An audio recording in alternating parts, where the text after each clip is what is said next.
चलिए आज जो हम लोग पढ़ेंगे थोड़ा सा आपको ये समझाएंगे यार कि क्वेश्चन पूछता है कि निम्नलिखित में से कौन सा शहर कर्क रेखा के समीप है या बगल में। पहले पूछता था, देखो क्वेश्चन सोल्व करना है वर्तमान समय के एग्जाम के हिसाब से।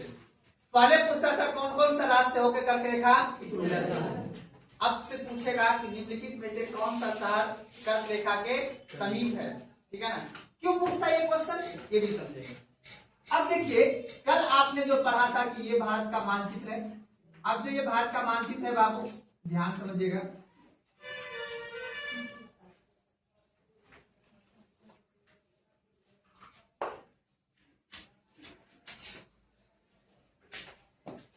भारत के बीचों बीच कौन सा रेखा गुजरता है बाबू, कर्क रेखा गुजरता है।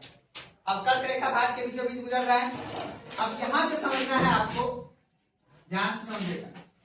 कल जो मैंने आपको समझाया था कि ये जो मेरा यहाँ पे जो विषुवत रेखा है नीचे क्या है बाबू, कितना डिग्री है बाबू, और ये कितना डिग्री है।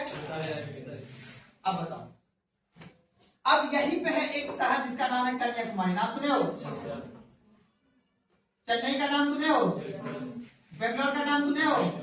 मुंबई का नाम सुने हो? भुवनेश्वर का नाम सुने हो? कोलकाता का नाम सुने हो? दिल्ली का नाम सुने हो? चंडीगढ़ का, गांधीनगर, जयपुर, लद्दाख, लद्दाख यहाँ पे है, यहाँ पे जम्मू कश्मीर, कोई दिक्कत?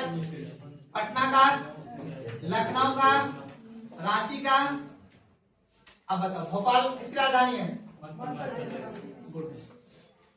ये सब शहर है। क्वेश्चन को ध्यान सुनिएगा और समझिएगा, एटलस पे खोलना है इसको। अब ये है भोपाल, नाम में लिख रहा हूं बस आपको एक एज्यूम करके समझना, हाँ इस जगह लगभग भोपाल है। अब बताओ रायपुर का नाम सुने हो? पुणे का नाम सुने हो? पुणे कहाँ पे है? महाराष्ट्र कैपिटल, महाराष्ट्र राज्य में। अब देखिएगा यहाँ पे, अब ये सभी शहर जो आपसे पूछेगा ना, अंतर पूछ देगा कि निम्नलिखित में से कौन सा शहर में तापमान अधिक है और कौन सा शहर में तापमान कम। अच्छा देखिए रटना नहीं है, बस दिमाग लगाना है। अच्छा हमको ये बताइए, यहां से यहाँ के बीच में तो तापमान अधिक होगा क्योंकि ये कौन सा कटिबंध है। अच्छा इससे जब आप ऊपर जाइएगा तो तापमान घटेगा। आपसे पूछेंगे लद्दाख का तापमान और चेन्नई का तापमान में अंतर रहेगा नहीं रहेगा? बहुत अंतर रहेगा। क्यों रहेगा आप समझ रहे हैं ना।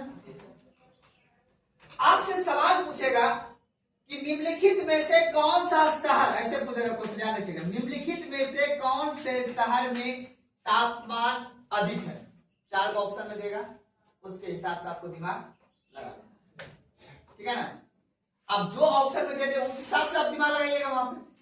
अब बस ये याद रखना है कि आपसे ये पता होना चाहिए अच्छा पुणे कहाँ पे है, रायपुर कहाँ पे है, भुवनेश्वर कहाँ पे है, विशाखापट्टनम कहाँ पे है। समझ में आ रहा बात को ना, ये सब आपको पता होना चाहिए। मंगलोर का नाम सुने? मंगलोर नहीं सुने? वो आंध्र प्रदेश में, साउथ का नाम से थोड़ा सा भूल देगा आपको। समझ बात को? चित्रदुर्ग सुने नाम? चित्रकूट है वेस्ट बंगाल में, चित्रदुर्ग साउथ में। कोयम्बटूर कहाँ पे? तमिलनाडु में कोयम्बटूर। थोड़ा सा नाम जानना पड़ेगा, ठीक है ना। थोड़ा सा नाम जान जाइएगा तो थोड़ा सा सही रहेगा, वो आगे समझेंगे भी, बस थोड़ा सा आप याद रखिएगा। अब देखिए ध्यान समझिएगा। अच्छा हमको एक चीज और बताइए, ये है कर्क रेखा,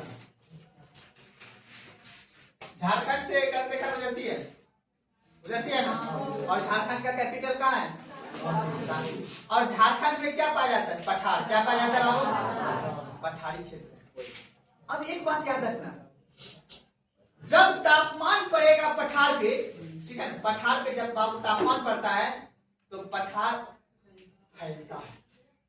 पर आपने सुना होगा कि जो मेरा हिमालय है ना, हिमालय बढ़ता है। क्यों हिमालय बढ़ता है? हिमालय एक नवीन पर्वत है। नवीन का मतलब अभी ज्यादा नहीं, 1.5 करोड़ वर्ष पहले। कब बाबू? कहने में आसान है। मानव कब आया है? 20 लाख वर्ष पहले।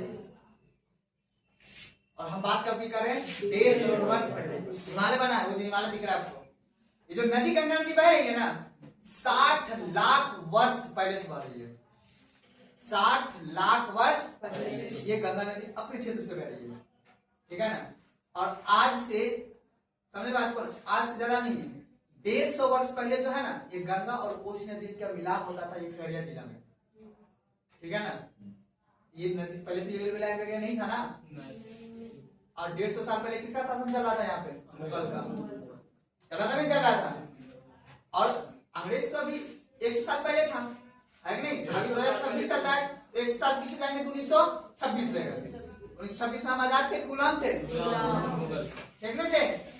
तो कहने का मतलब आपको ये समझना है, भूगोल के बदलने में समय लगता है, ठीक है ना। तो अब मेरा कहने का मतलब है कि बाबू पहले ये झारखंड तो बिहार था, 2000 के बाद तो झारखंड बनी है। Yes sir. तो क्वेश्चन आपसे पूछेगा बाबू, इस जगह की भौगोलिक सीमा अलग थी और इधर की भौगोलिक सीमा अलग है। आपको बाबू याद रखना, अगर आपसे पूछेगा कि ये बताओ पटना और चंडीगढ़ के तापमान में सबसे ज्यादा तापमान किसके पास है, तो क्या बोलेगा? क्योंकि पटना किसके पास है? तट रेखा, और चंडीगढ़ तट रेखा से। अब चंडीगढ़ के तुलना में बताओ लेह का तापमान ज्यादा रहेगा या अधिक रहेगा? कम रहेगा। क्यों? और हिमालय का नजदीक। सुना बात को, ये दिमाग में बाबू बैठा लेना है बात, तब आगे समझ में कोई दिक्कत नहीं।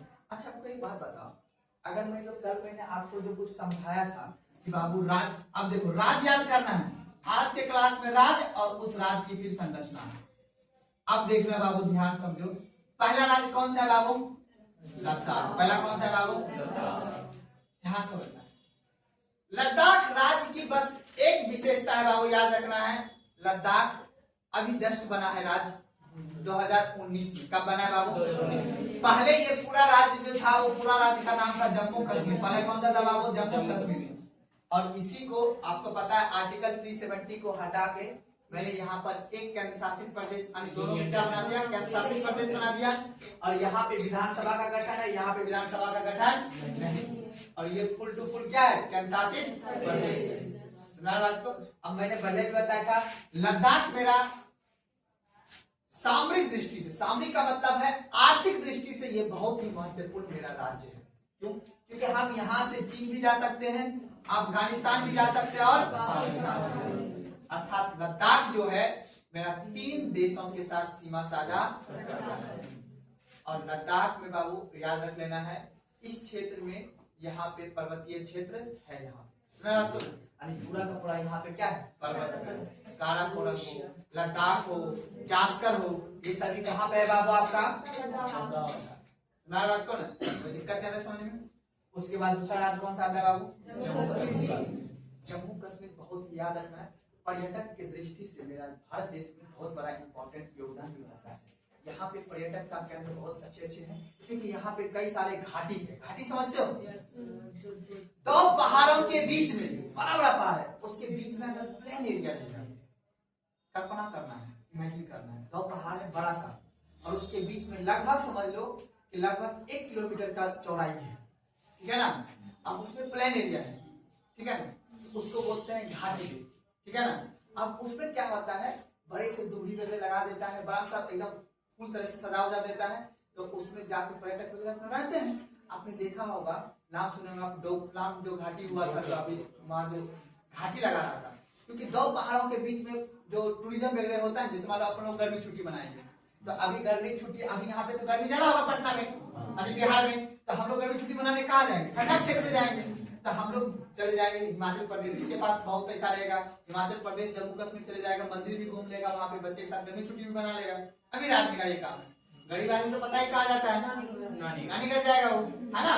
तो अमीर आदमी चला जाएगा, ध्यान समझिएगा। तो कहने का मतलब है, याद रखना है, इस क्षेत्र में क्या हो जाएगा बाबू? टूरिज्म का विकास ज्यादा होता है। कहाँ पे? जम्मू कश्मीर। और जम्मू कश्मीर ही है देश का सबसे बड़ा मीठे पानी का झील है, जिसका नाम है भूलर झील। नाम सुने ना आपको? भूलर झील कहाँ पे बाबू? जम्मू कश्मीर। कोई दिक्कत है वैसे? अब आ जाओ बाबू पंजाब राज्य। पंजाब राज्य बात नहीं करो प्लीज, समझिएगा। पंजाब 5 नदी बहती है, इसलिए इसका नाम क्या पड़ा? पंजाब, ठीक है ना। झेलम, चेनाब, रावी, ब्यास और 5 नदी किस राज्य से होकर बहती है? पंजाब। और पंजाब बहुत ही इंपॉर्टेंट देश है, क्योंकि राज्य है, क्योंकि हमें ये गेहूं उत्पादन करके देता है। तुम्हारी बात को ना, तो अब गेहूं उत्पादन करके देता है, तो आपको ये याद रखना। और यहीं पे भारत का सबसे पहले ऊंचा जो बांध था जिसका नाम था भाखानगर, कहाँ पे था? और पंजाब में ही आपको पता होगा स्वर्ण मंदिर कहाँ पे है? पंजाब के अमृतसर। सिख धर्म का सबसे बड़ा धार्मिक स्थल जिसको हम क्या बोलते हैं, मतलब स्वर्ण मंदिर बोलते हैं ना, कहाँ पे वो? सिख धर्म के लिए। और पंजाब बाबू ऐतिहासिक दृष्टिकोण से भी आपको पता ही है, जलियांवाला बाग हत्याकांड कहाँ हुआ था? पंजाब में। तो पंजाब राज्य का एक सबसे बड़ा बाबू इतिहास रहा है। बात को ना, अब उसके बाद आज पंजाब राज्य के बाद कौन सा बाबू? राजस्थान। ये बहुत प्यारा राज्य है, सबसे अच्छा राज्य है। ऐसा अच्छा इसलिए है, डिपेंड करता है आज भी यहाँ पे हिंदू परंपरा है बाबू। आज भी यहाँ पे कुछ क्षेत्र में, पूरा क्षेत्र में, कुछ क्षेत्र में आज भी बचपन में ही शादी वहां पे किया जाता है, ठीक है। आज भी यहाँ पे राजपूत वंश, ठीक है ना, परमार वंश का कुछ ना कुछ यहाँ पे उल्लेख है यहाँ पे, ठीक है ना। जब हम पढ़ाऊंगा आगे, जब इतिहास जब पढ़ाऊंगा तो इतिहास में मैं इस चीज के बारे में विस्तार से बताऊंगा। आपने नाम सुना होगा क्षत्रिय वंश से जो बना है, आपने नाम सुना होगा गुर्जर वंश वगैरह का, गुर्जर का नाम, गुर्जर प्रतिहार वंश नाम सुना होगा आपने, जाट वंश का नाम सुना आपने। इन सभी का आज राजस्थान में उल्लेख। आप जानते ऐतिहासिक दृष्टिकोण से महाराणा प्रताप कहाँ के थे? महाराणा प्रताप का नाम सुने हो? हल्दी घाटी का युद्ध है ना जी। अकबर नाम जो थे, अकबर और महाराणा प्रताप, हल्दी घाटी का युद्ध कहाँ हुआ? हल्दी घाटी कहाँ पे? राजस्थान। और राजस्थान बाबू अपने भौगोलिक क्षेत्र के हिसाब से, राजस्थान बाबू एक बड़ा सा पर्वत है, उस नाम पर्वत का है अरावली का। अब सोचो भारत देश का, इस भारत देश बता रहा हूं, इस भारत देश का सबसे पुराना पर्वत है कौन सा? और बाबू याद रखना है, लगभग बाबू 4 करोड़ वर्ष पहले का एक पर्वत, रात को ना 4 करोड़ वर्ष पहले का पर्वत, प्राचीन, सबसे प्राचीन पर्वत है ये अरावली का पर्वत। अभी आपने देखा होगा अरावली का पर्वत, और देखो कितना इंपॉर्टेंट है ये पर्वत बाबू, ध्यान समझिएगा। अब इसका पर्वत का दिल्ली से विस्तार होके ये गुजरात के कच्छ तक है, ध्यान समझिएगा। दिल्ली से लेके कहां तक? गुजरात के कच्छ तक। दिल्ली जो बसा हुआ है ना, इसी पर्वत की ऊंची चोटी पे बसा हुआ है। वो जो पर्वत अब कभी दिल्ली जाए तो दिल्ली ऊंचाई पे है, दिल्ली क्या है? ऊंचाई पे है। और दिल्ली राजधानी इसलिए इसको बना है क्योंकि समुद्र से ये बहुत ऊंचा पे है। अब ये पर्वत तो धीरे धीरे कट रहा है ना बाबू, कट गया तो इस पे मानव समुदाय में निवास कर रहा है तो। और याद रखना इस पर्वत के पश्चिमी तट पे, कौन सा बाबू? इधर तो अब पाकिस्तान हो गया है, पहले पाकिस्तान नहीं था, ये तो पहले भारत था ना। इधर वाले क्षेत्र बाबू पूरा का पूरा मरुस्थलीय क्षेत्र, कौन सा है? मरुस्थल का मतलब मरा हुआ स्थल है, मतलब यहाँ पे जो भूमि है, मिट्टी है, वो क्या है? मरा हुआ, डेड है। और इस मरा हुआ भूमि में, मिट्टी में कुछ भी उत्पादन, जैसे अपने यहाँ के मिट्टी में कुछ भी लोगे तो हो जाएगा ना, खेती हो जाता है ना। और यहाँ पे मरुस्थलीय भूमि है, क्या बाबू? और मरुस्थलीय भूमि में किसी भी चीज का उत्पादन, तब पर यहाँ गांधी कैसे सर्वाइव करता है, कैसे खेती करता है सोचो। और ये जो पर्वत है, इस मरुस्थलीय भूमि के बढ़ने से इधर ना बढ़ जाए, बढ़ते बढ़ते बढ़ते यूपी आ जाएगा, यूपी बाद कहाँ जाएगा? बिहार में आ जाएगा। तो ये पर्वत उस मरुस्थलीय भूमि को बढ़ने से रोकता है। इसलिए आपने अभी न्यूज में सुना होगा कि सरकार इस पर्वतों को काट के यहाँ पे उद्योग लगाना चाह रही है। तो लेकिन यहाँ के लोकल आदमी जो जैसलमेर, जोधपुर, अजमेर के रहने वाले जो आदमी है, बोला नहीं, आप इस पर्वत को काट नहीं सकते। अगर काट दीजिएगा तो ये मरा हुआ भूमि का क्षेत्रफल क्या हो जाएगा? बढ़ जाएगा। क्यों? क्योंकि यही पर्वत है जो पर्वत ऊंचा होता है ना जी, यही राजस्थान वगैरह का भी देखना जाना। अब इसी पर्वत में इस मिट्टी को रोका हुआ है, नहीं तो ये मिट्टी धीरे धीरे करके और भी दलदलीय मिट्टी बन जाएगा, स्थान मरुस्थलीय मिट्टी बन जाएगा। इसीलिए सुप्रीम कोर्ट ने इसको अनुमति दिया कि आप इस पर्वत को काट नहीं सकते। सुनाई में बात ना, कोई दिक्कत समझने में नहीं ना। अब इसी पर्वत के वजह से बाबू राजस्थान के पूर्वी का क्षेत्र, जो जयपुर वगैरह का क्षेत्र है, ये डेवलप है, ठीक है ना। इधर मरुस्थलीय भूमि नहीं है, लेकिन इधर जैसलमेर, जोधपुर, बीकानेर, नाम सुनेंगे आप लोग, ये सब शहर जो पाकिस्तान से सटा हुआ जो लगभग है, ये सभी क्षेत्र पूरा का पूरा क्या है? थार मरुस्थल है। क्या है बाबू? मरुस्थलीय क्षेत्र है। यहाँ पे जहां तक नजर जाएगा आपको रेत ही रेत दिखेगा यहाँ पे। और सबसे पहली बात, पूरा भारत का 28 राज्य में से क्षेत्रफल के दृष्टि से सबसे बड़ा राजस्थान राज्य। जनसंख्या उतना नहीं है, क्यों कि ज्यादा से ज्यादा खाड़ी है, उधर पूरा कोई रहेगा, उधर निवास करेगा, क्षेत्रफल बड़ा है, समझा? जनसंख्या उतना नहीं, समझ में कोई दिक्कत है ना? अब आ जाओ, ये फेवरेट सा राज्य गुजरात, ये तो बाबू बहुत अच्छा राज्य है। आपको पता है अपने देश का उद्योग के दृष्टि से इम्पोर्टेंट राज्य है। यहाँ पे आपको पता इतिहास में ही कालीबंगा लोथल और धोलावीरा कहाँ पे था? कालीबंगा कहाँ पे? राजस्थान।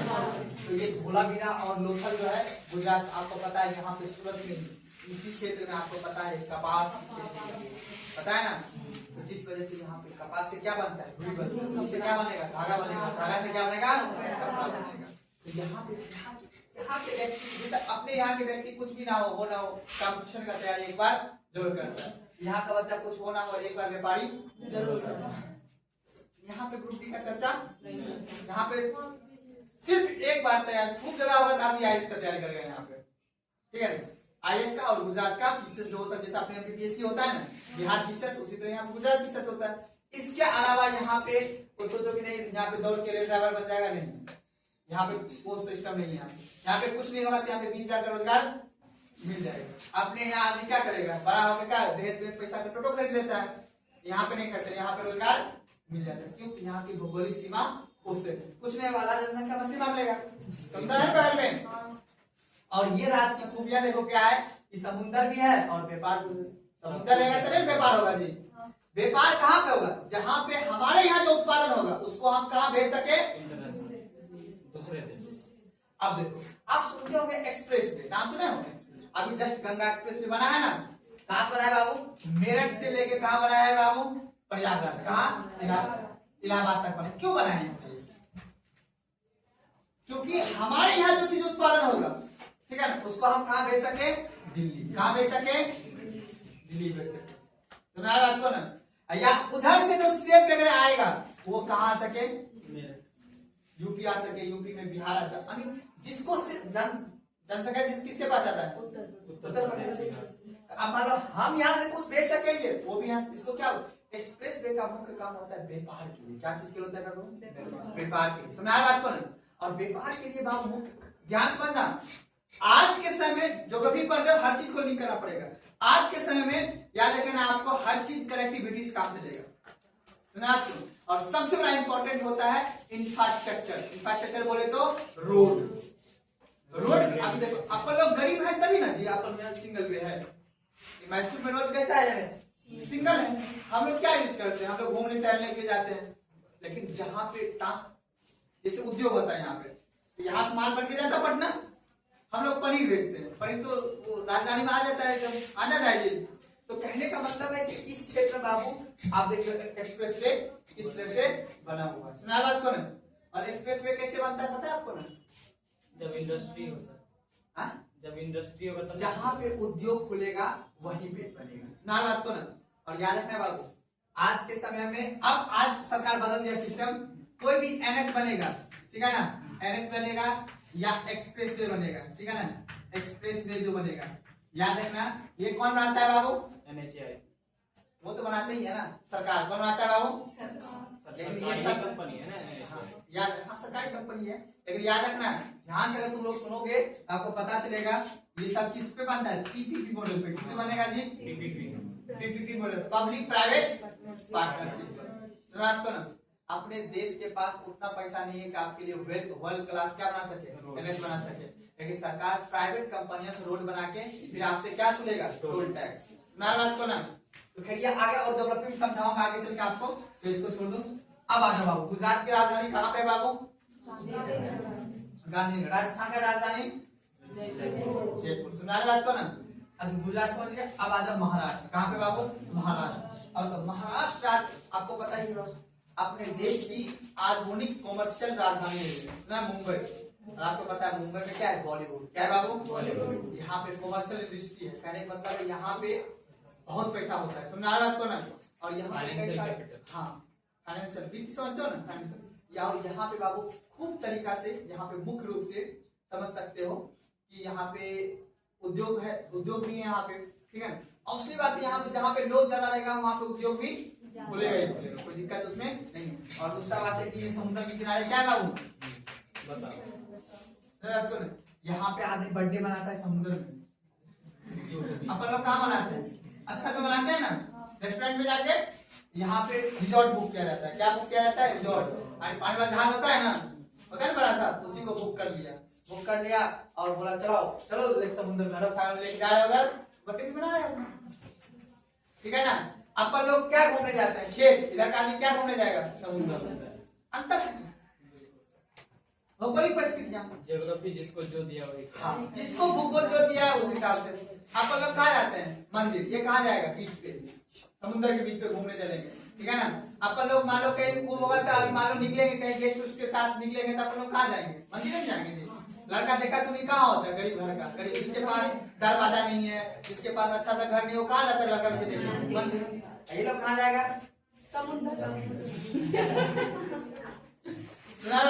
तो भौगोलिक परिस्थितियां, जिस तरह की भौगोलिक परिस्थितियां रहेगा उस हिसाब से काम किया जाएगा। कोई दिक्कत समझे ना। तो अब महाराष्ट्र की कैपिटल कहाँ हो गया बाबू, कोई दिक्कत क्या नहीं समझे किसी को, नहीं ना। अब बता महाराष्ट्र के बाद कौन सा कैपिटल है बाबू, कौन सा राज्य है, गोवा। गोवा आपको पता ही है, गोवा छोटा सा राज्य है ना। पहले गोवा में कौन रहता था, अंग्रेज। कौन रहता था जी, अंग्रेज। आजाद बिल्कुल शासन था, सबके साथ पूरा भारत देश की शासन था, इसमें नहीं होगा शासन। पुर्तगाल रहते थे यहाँ पे। आज भी जाओगे गोवा में आपको क्रिश्चियन धर्म के व्यक्ति मिलेंगे। कौन से धर्म का, हिंदू धर्म के व्यक्ति वहाँ पे कम है, ठीक है ना। क्रिश्चियन सब तो अंग्रेज धर्म के व्यक्ति, ठीक है ना। वो जो अंग्रेज आए यहाँ पे आए और यहाँ के महिला से जो शादी वादी की है, उससे जो बच्चा, अब मालूम नहीं जो 1947 में अंग्रेज आया होगा यहाँ पे, ठीक है, वो शादी क्या होगा मान लेते हैं 1950 में शादी कर लेगा यहाँ से, फिर उससे बच्चा आया होगा, फिर वो बड़ा हो गया होगा, नहीं हो गया वो बड़ा हो गया, फिर उसका बच्चा होगा, वो अंग्रेजी कहलाएगा ना। वो कौन सा धर्म को मानने वाला होगा, क्रिश्चियन धर्म को मानने वाला व्यक्ति होगा। तो उस हिसाब से तो याद रखना गोवा। गोवा बाद कौन सा जी, कर्नाटक। कर्नाटक राजधानी कहाँ पे है, बेंगलोर। कहाँ पे जी, बेंगलोर। अब याद रखना है कर्नाटक बाबू, याद रखना है भौगोलिक दृष्टि से बहुत इंपॉर्टेंट है, क्योंकि कर्नाटक में ही सोना मिलता है। क्या मिलता है जी, सोना, पता है ना। और यहीं पे पर्वत है, ब्रह्मनाथ महाबालेश्वर की पहाड़ी है, और उसके बाद यहाँ पे नीलगिरी पर्वत, नाम सुना आप लोग। ये सभी पर्वत कहाँ पे बाबू, कर्नाटक में। और कर्नाटक के बाद कौन सा राज्य हो जाएगा जी, केरल। केरल देख लो छोटा सा राज्य है ना, और समुद्र के बगल में है। और याद रखना है केरल में नारियल की खेती, किसकी खेती बाबू, नारियल की खेती कहाँ होती है, केरल में। और केरल भी सबसे ज्यादा इंपॉर्टेंट है, क्योंकि यहाँ पे ही कॉफी और चाय की खेती कर्नाटक में भी होता है और केरल में भी होता है। और केरल अभी पूरा भारत देश में एजुकेशन के क्षेत्र में बहुत ही आगे है। यहाँ पे वर्ल्ड क्लास का यहाँ पे क्या है, हॉस्पिटल है। अपने राज्य में, सबसे देश में सोच लो, बिहार में यहाँ पे हॉस्पिटल कैसा है, गरीब सा है ना हॉस्पिटल। यहाँ का सेंसर लगा हुआ है, सेंसर समझते हो ना। जैसे अपने यहाँ रेलवे लाइन है तो फाटक गिराने वाला होता है ना, कभी केरल वगैरह जाना घूमने के लिए, तो केरल में उतना देखो हर जगह पानी वानी है। यहाँ पे जो मेट्रो चलता है वो पानी नहीं चलता है, ठीक है, पानी चलने वाला मेट्रो ना होता है, जहाज नहीं होता है जी। उसी तरह यहाँ पे भी, और यहाँ पे जो छोटा मोटा रेलवे लाइन है तो यहाँ पे सेंसर लगा हुआ है, वहाँ बटन दाब देता है स्टेशन मास्टर, ऑटोमेटिक सिग्नल गिर जाता है। वहाँ पे 30,000 रुपए देने की कोई जरूरत नहीं। सोचिए इतना डेवलप है वो, सुनाई बात को ना। अब वो अपनी सिस्टम हो जाएगा, लेकिन 2080 सब जब आएगा ना, तो मैं सोच जो झाला दिख रहा है ना आपको, खड़ी यहाँ पे तो ओवरब्रिज बन जाएगा ऊपर से, ठीक है ना। तो उसके बाद क्या हो जाएगा, सेंसर सिस्टम हो जाएगा। वहां पे हमारा सरकार अपन टैक्स का पैसा से वो 30,000 रुपए देना पड़ रहा है, 40,000 50,000 सैलरी होगा ना उसका भी, 50,000 रुपए उसको देना पड़ रहा है एक आदमी का। उसका सिर्फ काम क्या है, ढला गिराना। मान लो उसको मशीन से, सीएनसी मशीन से गिरा देंगे ढला को, तो 50,000 तो बचेगा सरकार को। उस पैसा से सरकार स्कूल बनाएगी, उस पैसा से हॉस्पिटल बनाएगा हम लोग के लिए। लेकिन सरकार क्या कर रही है, उस आदमी को दे रहा है, वो भी बेस्ट सुरक्षा ही कर रहा है। लेकिन हाँ वही राज्य, जो राज्य चले जाओगे डेवलप जो राज्य है, तो समझो सिस्टम, सरकार को कमाने थोड़ी दूसरे घर में जाता है, सरकार अपने द्वारा टैक्स के पैसे से ही ना सबको सैलरी देता है, देता है, उस हिसाब से काम चलता है। अब मान लो सरकार अगर ये काम कर देता है कि नहीं 9 बना देता है, तभी खगड़िया जाने के लिए यहाँ पे 9 पे बैठते लेते हैं हम लोग सस्ता में, उसमें ज्यादा नहीं बैठता ना जी, नहीं बैठता। रोड पे आप समझ आ बात को ना, रोड बनाना पड़ता है, वो बनाना पड़ता है पानी में एनएच, और इसमें मरम्मत भी करना पड़ेगा, तो सरकार इस पे टैक्स ज्यादा लेती है रोड पे। समझ बात को ना। अब मान लो कि अगर सरकार बोलते नहीं यहाँ पे, यहाँ नदी तो जाती है ना, गंडक नदी नहीं है यहाँ से, यहाँ सीधा वहां नाव लगता है वहां पे बस स्टैंड में, ठीक है ना, यहाँ से आदमी रोड बनाता है, वहां से बैठता है, वहां से जाता है, तो उसमें रुपया उसका किराया आता है 10 रुपये। अभी खड़े जाने का क्या है 30 रुपया है ना जी, क्यों 30 रुपया है? ध्यान, हम देखो क्या समझना चाह रहे हैं आपको, 30 रुपया किया है क्यों है? क्योंकि रोड खराब होता है तो रोड कौन बनाती? सरकार बनाती है, तो उसके लिए पैसा नहीं लाता है सरकार। सरकार हमसे टैक्स लेगी ना, लेगी, तो अंतिम रूप से टैक्स किससे लेगा? जनता से लेगा। ऑटो वाला टैक्स तो ना, ऑटो वाला क्या हमसे लेता है, वही बात है। अब मान लो अगर 9 वाला सिस्टम बना देगा, उससे जरा उसका किराया कितना होगा? 10 रुपये।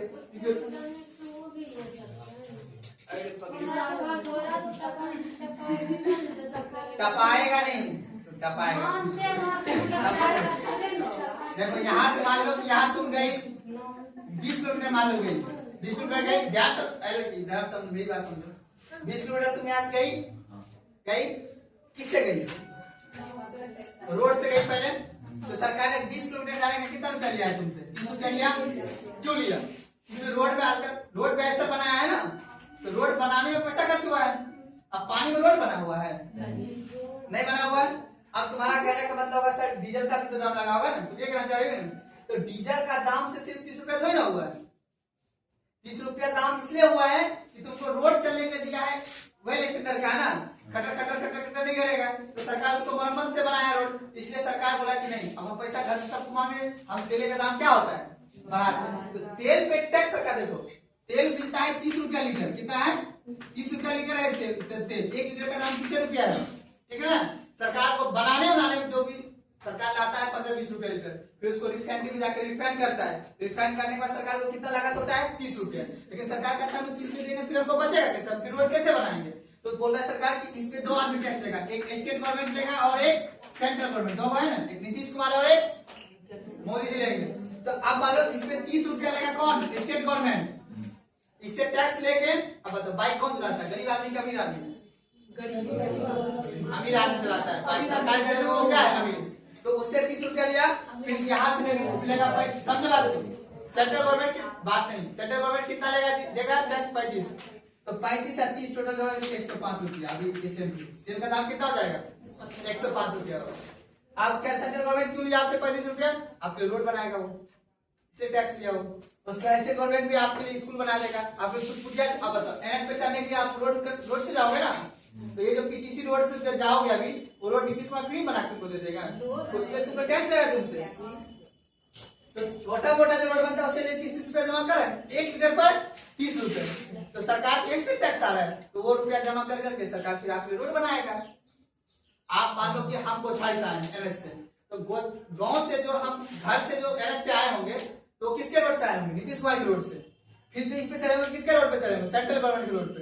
तो दोनों को टैक्स दे रहे ना हम, तो टैक्स सीधा हमसे कहां पे ले लिया? पेट्रोल पंप पे ले लिया। अब यही मान लो आप जैसे ये जो छोटा मोटा बात, आप मान लो जैसे खगड़िया जाना है, पटना जाना है, अगर मान लो कि नदी का रास्ता बना देगा, तो नदी पे रोड बनाने की आवश्यकता नहीं है, नहीं हो सकता है, तो वहां पे पेट्रोल, अब सरकार को फिर हम लोग कंप्लेन करेंगे कि आप पेट्रोल पे इतना टैक्स क्यों ले रहे हैं, तो टैक्स कम कर देगा। मान लो यहाँ पे 30 के जगह 50 रुपए का दाम लीटर हो जाएगा पेट्रोल। सब्जी का दाम महंगा हो जाएगा, मान लो चलो ठीक है हम लोग जाएंगे, कम से कम माल ढुलाई जो होता है, गिट्टी बालू सीमेंट का जो दाम इतना महंगा हो गया, क्यों हो गया? क्योंकि रोड से आता है वो, एक ट्रक का गिट्टी वाला दाम होता है, अगर वो 9 से ही आता गिट्टी बालू सीमेंट, ठीक है, तो उसका दाम कम नहीं होता है, घर सस्ता नहीं बनता है। ये होगा काम, अभी नहीं, कब होगा काम?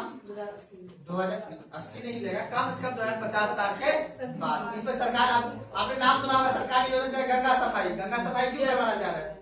ताकि गंगा साफ होगा, तब उसमें रोड आराम से, मतलब अभी देखो तुम वेस्ट बंगाल चले जाओ, केरल चले जाओ, उस समय वहां हो रहा है, अब अपने यहाँ भी होगा, अभी टाइम है। अभी अपना उत्तर बेवकूफ है ना, बेवकूफ आदमी से कमाया जाता है जी, होशियार आदमी से कमाया जाता है। समझी बाबू, ऐसे दुनिया चलता है, सरकार ऐसे करके काम चलाता है। तो अभी जब तक हम लोग डेवलप होंगे तो सोचो, सरकार मेरी बात ना, तब तक अभी टाइम, तब तक आप लोग दूसरा जनरेशन जाएगा ना, उसके लिए फायदा होगा। तो सरकार देखो 2 काम करेगा, बात नहीं, जब जनसंख्या हम लोग का बढ़ जाएगा, अब एनएच पे गाड़ी, तब सरकार विकल्प निकालेगी, किसका? National water day. ये नेशनल हाईवे है ना, क्या निकालेगा? National waterway. तब कुछ जनसंख्या उधर जाएगा, ठीक है। तो गरीब आदमी किससे सफर करेगा? फिर नाव से, क्योंकि खरीदा जाने में 10 रुपया भी लगेगा, 30 रुपया भी लगेगा। जैसे अभी पर्सनल से बुक करके जाओगे तो 100 रुपया लगेगा खरीदा जाने में। अब ऐसे जाओगे, चोट लगाते हुए जाओगे, आता है कि नहीं? यही है ज्योग्राफी। इसी बात को समझना है कि किस तरह से काम किया जाता है। चलो आ जाओ, अब बात नहीं, आप यहाँ समझिए, कोई दिक्कत क्या है समझने में ना?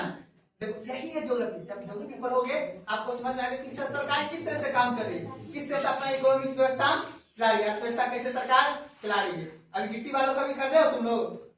अच्छा, वो दुपट्टा तुम लोग जो खरीदते हो, सूट वगैरह जो खरीदते हो, वो खरीदो ना सूट में, उसका दाम कितना रुपया लगता है? आप सोचो कि जैसा क्वालिटी वैसा दाम नहीं। एक गलत सोच है आपका, ये गलत सोच है। देखो अब ध्यान समझना, एक क्या होता है जी एमआरपी रेट, एक क्या होता है जी बात लोग दिक्कत आ रहा है, प्लीज समझिए बात। अब ज्योग्राफी में इंटरेस्ट, ये क्या है बाबू? MRP rate. एमआरपी रेट का मतलब होता है, इसको बोलते हैं सर्विस टैक्स। इसको क्या बोलेंगे जी?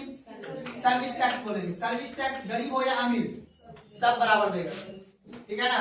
जैसे मान लो कि लाइफ बॉय का साबुन एक सरकारी नौकरी वाला भी खरीदेगा और तुम भी खरीदोगे, तो उसपे दोनों को रुपया देना पड़ेगा। 5 रुपया, कितने रुपए? 10 रुपया, 10 रुपये देना पड़ेगा दाम, ठीक है ना। तो अब 10 रुपये देना पड़ेगा दाम, तो अमीर हो या गरीब, वो किसके लिए बाबू? Service tax. लेकिन एक और बात नहीं, एक होता है इनकम टैक्स। क्या होता है जी? इनकम टैक्स जो होगा बाबू याद रखना है, इनकम टैक्स सिर्फ कौन देगा? अमीर आदमी। क्या देगा? कौन देगा बाबू? अमीर आदमी देगा इनकम टैक्स। यानी अमीर आदमी से टैक्स लेके हम क्या बनाएंगे बाबू? स्कूल। क्या बनाएंगे बाबू? स्कूल। क्या बनाएंगे बाबू? हॉस्पिटल। लेकिन जो गरीब आदमी जो टैक्स देगा, गरीब आदमी टैक्स दे रहा है, तो गरीब आदमी कौन सा टैक्स देता है? Service tax. जैसे मान लो आपने जो कपड़ा खरीदा, वो कपड़ा यहाँ बना था, वो तो बना होगा जहाँ पे कपास का उत्पादन हुआ, तो जिसका मॉल बना हुआ है तो गुजरात में बना होगा, दो ही जगह बना होगा, वहां से आया होगा ना जी। तो रोड से आया होगा तो उस पर टैक्स लगा। तो अब बताओ, वो जहां बना होगा कंपनी में उसका दाम होगा 20 रुपया, लेकिन यहाँ मैसूर बाजार आते आते उसका कितना दाम पड़ेगा?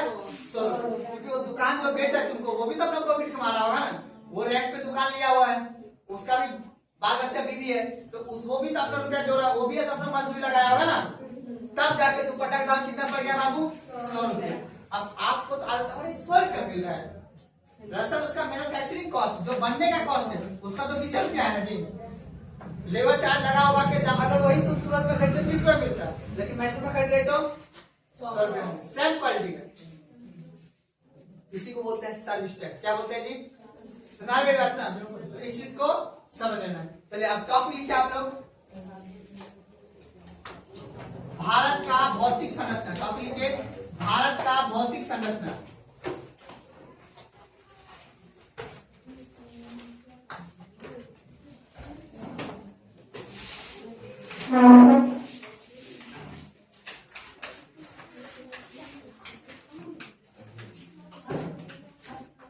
बात नहीं कीजिए, कोई भी समझिए बात को। भारत का भौतिक संरचना लिखिए। चलिए आप समझिएगा ध्यान से।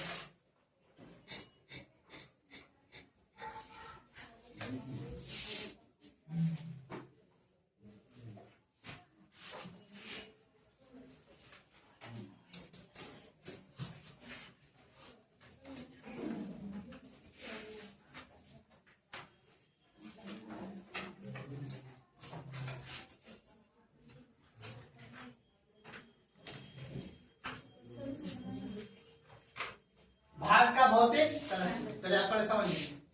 एक प्रोफेसर था जिसका नाम था शिव प्रसाद चटर्जी। नाम याद रखे हो जी? शिव प्रसाद चटर्जी। चटर्जी जैसे बोले चटर्जी और बनर्जी, ये दोनों कहाँ कहने वाले होंगे? वहां के ब्राह्मण के टाइटल में क्या लगता है? चटर्जी या बनर्जी। नाम सुने हो ना? ममता बनर्जी कहाँ के रहने वाले हैं? पश्चिम बंगाल का, है ना। तो जिसके नाम के पीछे लगा है चटर्जी और बनर्जी, कहाँ रहने वाले होंगे? इसके नाम के लगे झा और मिश्रा, कहाँ रहने वाले होंगे? बिहार। ये टाइटल है। अब एक व्यक्ति था, क्या नाम था? शिव प्रसाद चटर्जी।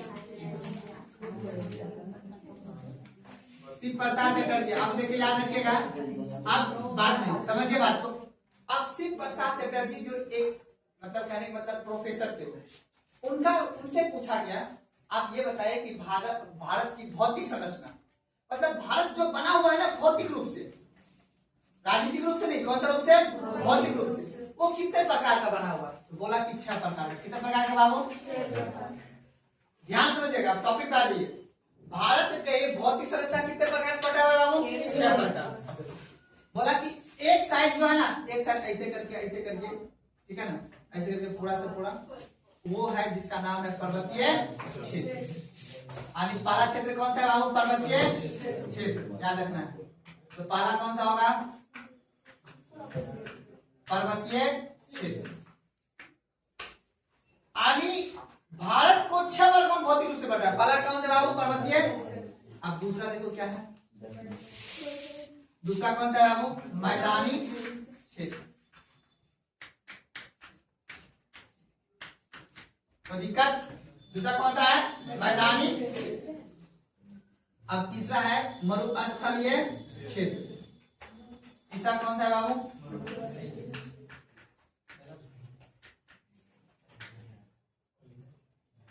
मरुस्थलीय क्षेत्र। कोई दिक्कत समझने में नहीं ना? आप बताओ। चौथा आ जाएगा बाबू, चौथा आ जाएगा ऐसे करके पूरा पूरा ऐसे करके पठारी क्षेत्र। क्या आ जाएगा बाबू? चौथा आ जाएगा पठारी। बात नहीं करना, प्लीज समझिए बात को। पठारी क्षेत्र चौथा कौन सा आ जाएगा बाबू? पठारी क्षेत्र। और पांचवा आ जाएगा तटीय क्षेत्र। क्या आ जाएगा बाबू? तटीय क्षेत्र। तटीय क्षेत्र बोले तो ये वाला क्षेत्र, ये वाला क्षेत्र कौन सा होगा? तटीय क्षेत्र। कौन सा होगा बाबू? तटीय क्षेत्र। और लास्ट जो छठा बचेगा उसको बोलेंगे द्वीपीय क्षेत्र। कौन सा बोलेंगे बाबू? द्वीपीय क्षेत्र। अब बताओ, अंडमान निकोबार सब क्या है? द्वीपीय क्षेत्र। ये सब क्या है बाबू? द्वीपीय क्षेत्र। तो भारत को 6 वर्गों में बांटा गया। कितना वर्गों में बांटा गया है? 6। पहला पर्वतीय क्षेत्र, दूसरा मैदानी क्षेत्र, तीसरा पर्वतस्थलीय क्षेत्र, चौथा पठारी क्षेत्र, पांचवा तटीय क्षेत्र और छठा। ये भौतिक रूप से ये किसी ने नहीं बांटा, ये किसने बांटा है? भूगोल ने। हमारे भारत देश में सोचो, कहीं पर्वत है, कहीं मैदान है। मैदान मतलब प्लेन, कहीं पे मरा हुआ भूमि है, कहीं पे पठार है, पठारी क्षेत्र है, और कहीं पे तट है। तट का मतलब जो समुद्र से सटा हुआ क्षेत्र है उसको क्या बोलेंगे? तट। और कहीं पे छोटे छोटे क्या है? द्वीप। अब सोचो कि ये भूगोल जो 6 वर्गों में बटा, हम लोग कौन सा क्षेत्र क्या है? मैदानी। बिहार कहाँ पे है? मैदानी क्षेत्र। लेकिन ऐसे पूछेंगे मध्य प्रदेश पठारी क्षेत्र, तेलंगाना पठारी, झारखंड पठारी क्षेत्र। अब सोचो आखिर पठारी क्षेत्र में क्या, देखो पर्वतीय क्षेत्र में क्या पाया जाता है? अलग विशेषता है। मैदानी क्षेत्र में अलग, मरुस्थलीय क्षेत्र में अलग, पठारी क्षेत्र में अलग, तटीय क्षेत्र में अलग और द्वीपीय क्षेत्र में अलग।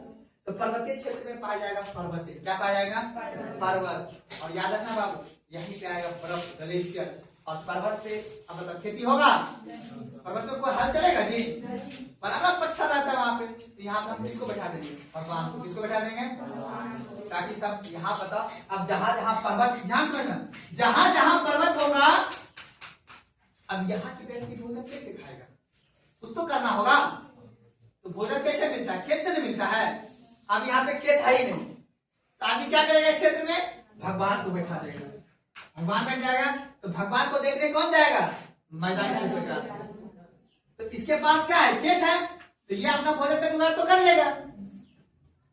संजोग से ना, हम लोग संजोग से बिहार में पैदा हुए, मान लो हम लोग उत्तराखंड में पैदा होते तब तो ना। तो याद रखना, इस क्षेत्र के पास मैदानी है, ध्यान समझिए, इस क्षेत्र के पास मैदानी भाग और इस क्षेत्र के पास पर्वतीय क्षेत्र। तो पर्वतीय क्षेत्र में मंदिरों का विकास किया जाता है सरकार के द्वारा। मंदिरों का, टूरिज्म का विकास किया जाता है ताकि वहां के व्यक्ति के पास पैसा आ सके। और इस क्षेत्र में किसका विकास किया जाएगा? खेती का।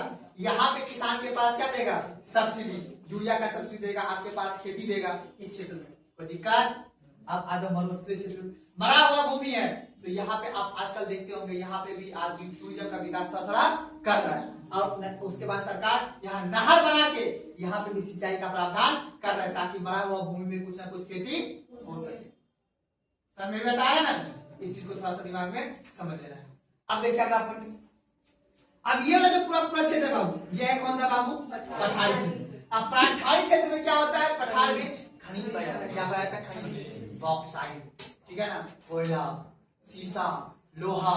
अपने लोहा पाया जाता है तब ना, आजकल रेलगाड़ी लोहे का है, नहीं लोहा पाया जाता तब प्लास्टिक का रेलगाड़ी होता ना, नहीं होता जी।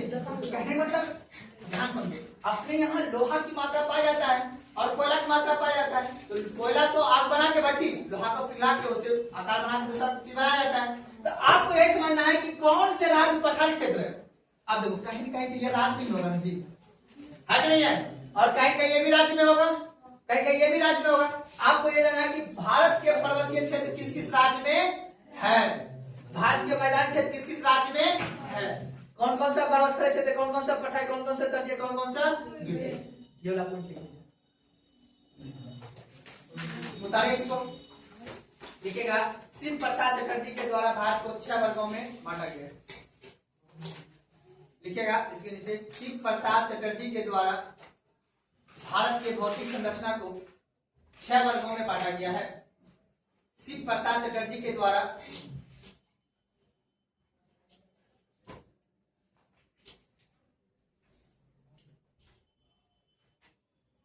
भारत के भौतिक संरचना को 6 वर्गों में बांटा गया है।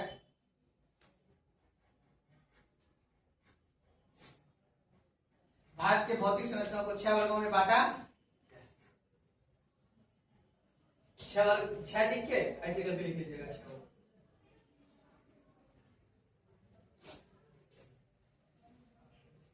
पहला लिख लीजिएगा पर्वतीय क्षेत्र, दूसरा मैदानी, तीसरा मरुस्थलीय, चौथा पठारी, तटीय, फिर द्वीपीय। कल इसको बताएंगे एक एक करके विस्तार से, तभी आपको देना होगा एटलस का सेगमेंट। आ देखिएगा, कल ही हम आपको समझाएंगे। पहला कौन सा पढ़ेंगे, पर्वतीय, दूसरा कौन सा पढ़ेंगे, ये मैदानी वाला क्षेत्र, ठीक है। उसके बाद पढ़ेंगे कौन सा, पठारी वाला क्षेत्र, फिर कौन सा पढ़ेंगे, मरुस्थलीय क्षेत्र, फिर पढ़ेंगे तटीय वाला, जो तट से लगा हुआ है, देखो तट, ये देखो तट यहाँ पे है, और उसके बाद पढ़ेंगे द्वीपीय वाला, जो द्वीप है यहाँ पे, ये देखो द्वीप यहाँ पे है। तब ज्योग्राफी समझ में आएगा बाबू, और प्यार से समझ में आएगा। क्या समझ में आएगा, प्यार से। रेगुलर आओगे तो फायदा रहेगा, नहीं तो एक दिन एब्सेंट करोगे तो निकल जाएगा दिमाग से। हम लोग दूसरा चैप्टर पढ़ना आरंभ कर दिए, स्थिति और विस्तार खत्म हो गया, और दूसरा भारत का भौतिक संरचना। यानी भौतिक रूप से भारत की संरचना कैसी,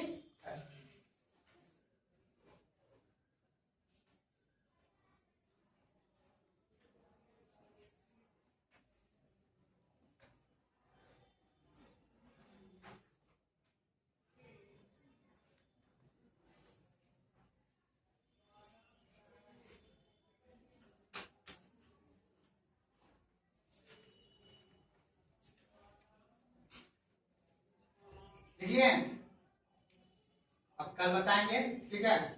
और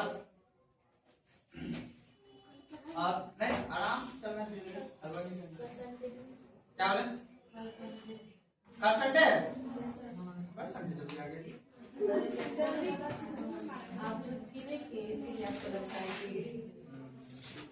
अच्छा थोड़ा सा अभी थके ना जी, थके हो और पढ़ने का मन है ना, हाँ ठीक है, तब समझ लो। हमें तो पढ़ाना कल भी है बाबू, हम तो मेरा मन हो जाए, हमको क्या बोल कर दे। चलिए अब देखिए, अब हमको देना वो एटलस। अब देखो पहले थोड़ा सा एटलस को समझो। अब निकालो प्राकृतिक, कौन सा निकालो, प्राकृतिक। राजनीतिक, ये राजनीतिक मैप है, और ये कौन सा है, प्राकृतिक मैप। एटलस ऐसा है तुम्हारे एटलस पे, तुमको बोले एटलस करने के लिए, फिर क्लास से बाहर करेंगे, गुस्सा बढ़ाएगा, हम क्लास बाहर कर देंगे। क्यों मिलाते हैं एटलस करके, एटलस मैप की कैसे समझाएंगे तुमको, बताओ। एटलस लाना पड़ेगा आपका, एटलस नहीं, हाँ एटलस लाना पड़ेगा, एटलस नहीं लगे तो कैसे काम चलेगा तुम्हारा एटलस आपका जी। दोनों के किया है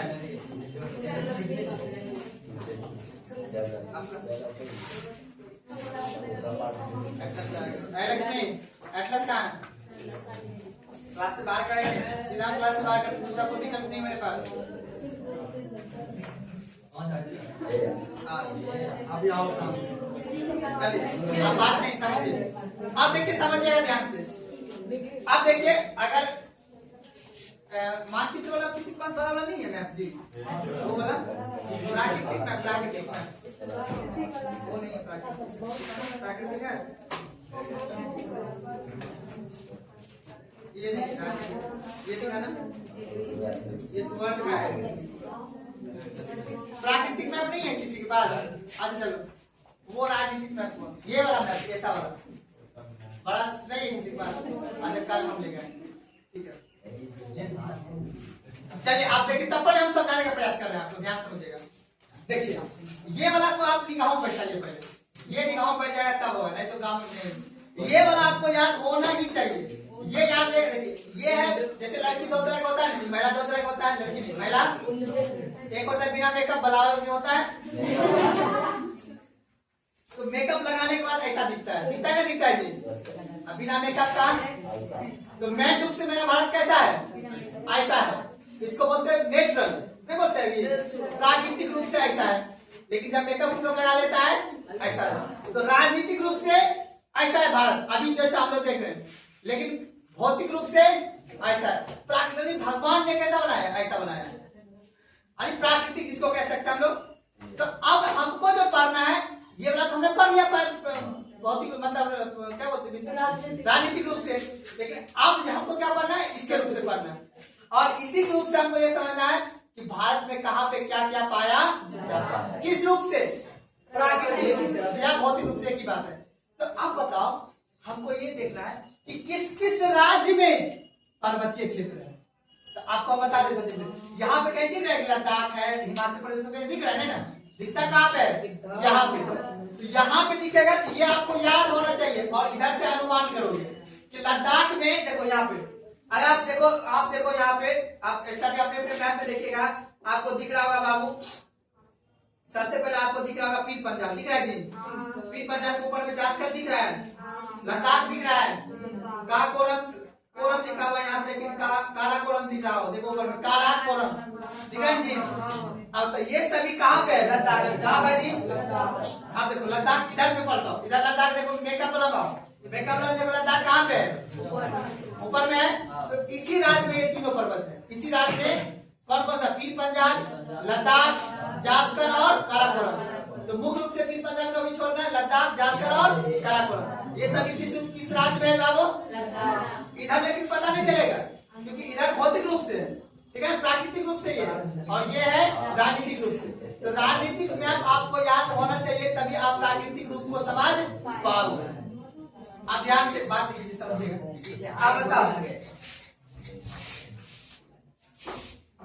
हम आपको मिटा के समझाते हैं, उसके बाद आप एक बात कीजिए, प्लीज समझिए। यहाँ पे थोड़ा सा बात कीजिएगा, फिर दिमाग निकल जाएगा, टीचर आपको समझा। अब देखिए यहाँ पे ध्यान समझिएगा।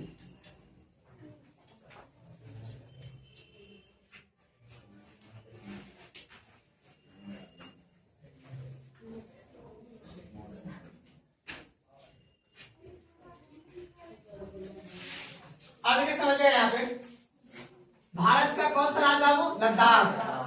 उसके बाद आ जाएंगे हिमाचल प्रदेश, उत्तराखंड, सिक्किम, अरुणाचल प्रदेश, नागालैंड, मणिपुर, मिजोरम, त्रिपुरा। ये सभी राज्य में याद रखो, ऐसे करके ऐसे करके ऐसे करके पूरा का पूरा कौन सा क्षेत्र है? पर्वतीय क्षेत्र। कौन सा क्षेत्र है बाबू? यहाँ इन सभी राज्य में सिर्फ क्या है? पर्वतीय। अब तुम कल्पना करना है, अपन लोग तो पर्वत कभी देखे हैं? अपन लोग खेत देखे, क्या देखे? मैदानी भाग देखे, जिसको प्लान एरिया बोलते हैं। तो आपको मैंने पहले बोला है, ज्योग्राफी क्या करना है? कल्पना, इमेजिन। आपको बोलेंगे कि कल्पना करो कि आप पर्वत पे हो, तो कल्पना कर लोगे ना? इमेजिन करना पड़ेगा, नहीं तो फिर दिक्कत हो जाएगी। तो याद रखना है, ध्यान समझिएगा। लद्दाख, हिमाचल प्रदेश, उत्तराखंड, सिक्किम, अरुणाचल प्रदेश, नागालैंड, मणिपुर, मिजोरम, ये सभी राज्य में क्या है बाबू? कोई दिक्कत? आप उसी से देखो कैसा भूगोल है। और एक राज्य समझिए, जम्मू कश्मीर भी है, ठीक है, मिस्टेक हो गया। आप देखना है जम्मू कश्मीर भी पर्वतीय क्षेत्र में। अब आ जाओ पंजाब, हरियाणा, ठीक है, उसके बाद उत्तर प्रदेश, अपना बिहार, अपना वेस्ट बंगाल, इन सभी राज्य में क्या है? अच्छा सोचो तुम, ऐसा कैसे कल्पना किया गया होगा कि इधर पर्वत इधर मैदान, कैसे हो गया? ये होना था तो सब जगह पर्वत होता। आखिर ऐसा क्या घटना घटी जो इसी के देखो उत्तराखंड के बगल में यूपी है, उत्तराखंड में पर्वत है, यूपी पर्वत नहीं है, कुछ तो बात हुई होगी, हाँ या ना? यही है भूगोल कि इस राज्य में बाबू पर्वत, यानी इस जो राज्य है, जो मतलब पंजाब, हरियाणा, उत्तर प्रदेश, बिहार और आपका वेस्ट बंगाल, इसमें प्लेन एरिया है। क्या है बाबू? यहाँ पे होता है खेती। अब उस खेती में कोई भी फसल हो सकता है, कोई दिक्कत नहीं ना। आखिर इसी चीज का जवाब ढूंढना है कि जब इसका पड़ोसी है तो यहाँ पे मैदान क्यों हुआ, प्लेन एरिया क्यों रहा, और इसके पर्वत, इसका जवाब ढूंढेंगे कहाँ पे? अपने पास। लेकिन आपको राज्य अभी याद करना है। अब बता, पूछे मैदान याद किसमें तो क्या बोलोगे? Punjab, Haryana, UP, Bihar, West Bengal. ये राज्य कौन सा है, कैसा है, वहां का भौगोलिक परिस्थिति, मतलब प्राकृतिक रूप से कैसा है ये? मैदानी भाग। लेकिन पूछेगा जम्मू कश्मीर, हिमाचल प्रदेश, उत्तराखंड, ठीक है, अरुणाचल प्रदेश, नागालैंड, सिक्किम, बोलेगा ये बताओ प्राकृतिक रूप से कैसा दिखता है बिना मेकअप का, तो क्या बोलोगे? अब बताओ, इसमें लग रहा है कहीं पर्वत है, कहीं मैदान है? नहीं ना, क्योंकि ये मेकअप लगा हुआ है। इधर में दिख रहा होगा, ओरिजिनल फोटो ये है। आपसे पूछेगा चलो उत्तराखंड, हिमाचल प्रदेश, देख लो उत्तराखंड, हिमाचल प्रदेश कैसा दिख रहा है, देख रहा है ना? लेकिन आपको बोलेंगे आज यूपी बिहार देखो, हरा भरा दिख रहा है ना, खेत खलिहान, क्या दिख रहा है? खेत। यूपी बिहार देखो खेत खलिहान दिख रहा है ना? सुन रहे दोस्त, शिवम कुमार दिख रहा है? आप देख रहे हैं? अब बस बस भूख लग गया, भूख लग गया है, बहुत थोड़ा सा पढ़ना पड़ेगा। अब क्या समझिएगा बात नहीं, आप देखिए समझिए, ये वाला कौन सा क्षेत्र हुआ बाबू? पर्वतीय। ये कौन सा हुआ? अब बाबू ध्यान से, राजस्थान में मरुस्थलीय एक राज्य बस, यानी दो राज्य है, राजस्थान और गुजरात में थोड़ा सा, कौन सा भूमि है? हाँ थोड़ा सा गुजरात में मरुस्थलीय भूमि। यहाँ पे सरकार अब ये कोशिश कर रही है कि किसी तरह हम यहाँ पे विकास कर सके। तुम्हारी बात को ना सबका। अब ये थोड़ा नॉर्मल है। अब मेन क्या बचा बाबू? पठार। अब आ जाओ बाबू, जैसे आप इधर यूपी वगैरह हो गया पूरा पूरा, अब आ जाओ मध्य प्रदेश, ठीक है, मध्य प्रदेश में आप सुने हो ना, सतपुड़ा की पर्वत, विंध्याचल की पर्वत, महादेव की पर्वत। अब मध्य प्रदेश के बाद छत्तीसगढ़, उड़ीसा, झारखंड, याद रहेगा? उसके बाद आ जाएंगे अपन लोग कौन सा? कर्नाटक, महाराष्ट्र, तेलंगाना, ये सभी राज्य। इन सभी में क्या है बाबू? पठार, ठीक है ना? और एक होता है बाबू पहाड़, नाम सुने हो? याद में पढ़ाऊंगा। एक होता है पर्वत, जिसको बोलते हैं माउंटेन, अंग्रेजी में क्या बोलते हैं? एक होता है पहाड़, नाम सुने हो? पर्वत ज्यादा ऊंचा होगा और पहाड़ उससे जो नुकीला बना रहेगा तो क्या बोलेंगे? और पर्वत कहाँ पाया जाता है? हिमालय क्षेत्र। उसके बाद क्या होता है? पहाड़। उसके बाद होता है पठार, ये भी नुकीला होता है लेकिन इससे कम होता है। तो आगे सब टर्म आएगा, जैसे हम तुम्हें पढ़ाएंगे अरावली की पहाड़ियां, हिमालय का पर्वत, जैसे वर्ड यूज करेंगे पर्वत, समझ जाना। अच्छा इधर की बात हो रही, जैसे आपको पढ़ाना समझ आ रहा तो 8,848 मीटर ऊंचा है क्या हिमालय की चोटी? 8,000 मतलब 9 किलोमीटर के लगभग है बाबू। 9 यहाँ से मानसी, उसको सीधा क्या कर दो, उतना ऊंचा है क्या हिमालय? दिखता है यहाँ से मानसी? अभी तो ऐसे जैसे रोड जाता था ना, इसको सीधा हाइट करो। 9 किलोमीटर ऊंचा है क्या बाबू? लगभग 9 किलोमीटर ऊंचा है क्या हिमालय? माउंट एवरेस्ट विश्व की सबसे ऊंची। अगर बात करेंगे कंचनजंगा का, कंचनजंगा लगभग बाबू 6 किलोमीटर ऊंचा है, 6 किलोमीटर ऊंचा। ये कहां पर था कंचनजंगा? सिक्किम में। समझ लो बाबू 6 किलोमीटर ऊंचा, यहां से लगभग समझ लो 6 किलोमीटर उसको खड़ा कर देंगे, उतना ऊंचा है। अब सोचो कि ऐसा क्या हुआ था घटना क्योंकि इतना बड़ा ऊंचा पहाड़ 6 किलोमीटर का ऊंचा बन गया। लगता तो इस चीज को समझ लेना है और याद रखना बाबू। तो पर्वत, पहाड़ और पठार। तो इस वाले क्षेत्र में पठार, अब बताओ इस वाले क्षेत्र में पठार इस वाले क्षेत्र में मैदान और इस वाले क्षेत्र में मैदान। पर्वतीय क्षेत्र। अब बाबू ये बगल वाला जो छोटा छोटा क्षेत्र बचा इसको क्या बोलेंगे? तटीय तट। जो समुद्र से जो राज्य लगता होगा तटीय क्षेत्र। लेकिन राज्य तो बड़ा होता है ना। देखो महाराष्ट्र छोटा सा है, महाराष्ट्र इतना बड़ा राज्य है, लेकिन इस महाराष्ट्र में पठारी क्षेत्र भी है और इधर वाला तटीय क्षेत्र हो जाएगा। तो मुंबई वाला क्षेत्र तटीय हो जाएगा और बीच में क्या हो जाएगा? पठार हो जाएगा। सुना बात को? अब छत्तीसगढ़, छत्तीसगढ़ के पास समुद्र है? नहीं है समुद्र, यहाँ पूरा पूरा पठार है। सुना बात को ना? झारखंड में समुद्र है, वहां भी पठार। अब बताओ पठार में हल चल जाएगा? पठार में हल चलेगा? नहीं चलेगा। जब पठार में हल नहीं चलेगा बाबू तो आप हमको ये बताएगा वहां के लिए क्या करेंगे? टूरिज्म के लिए, टूरिज्म का विकास करेंगे। और तो देवघर कहाँ पे है? पठार में है ना। कोणार्क मंदिर कहाँ पे है? उड़ीसा में, नाम सुने हो ना। और शिव जी कहाँ पे है? कैलाश पर्वत पर, क्योंकि वो दूर है ना, इसलिए शिव जी को ज्यादा शक्तिशाली बनाया है। इसलिए ताकि आप उसको देखने के जाएंगे, हम लोग देखने के जाएंगे, क्या खर्च करेंगे? तो वहां पे जो अगल बगल के आदमी जो निवास कर रहे होंगे उसको क्या मिलेगा? पैसा मिलेगा ना। पर जीवन यापन करने के लिए क्या चाहिए? पैसा चाहिए। इसलिए माता वैष्णो देवी कहाँ पे है? पहाड़ में, जम्मू कश्मीर में है ना। पहाड़ में छुप के बैठी हुई है, ताकि उसको आदमी दर्शन करने के लिए जाएगा तो पैसा खर्च होगा। तो वो पैसा किसको मिलेगा? वहां के लोकल आदमी। इसीलिए उनको क्या बोलते हैं? माता देवी, ठीक है ना। आप जैसे गंगा मैया का नाम सुने हो? गंगा मैया हम लोग को क्या देता है?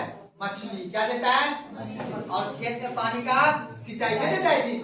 तो सिंचाई होता है तभी तो हम लेते हैं, खेती होती है ना। इतनी बातों को याद रख लेना है।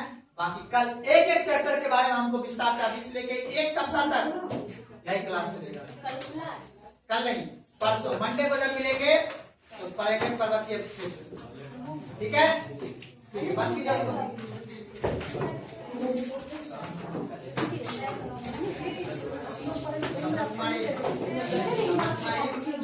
पैसा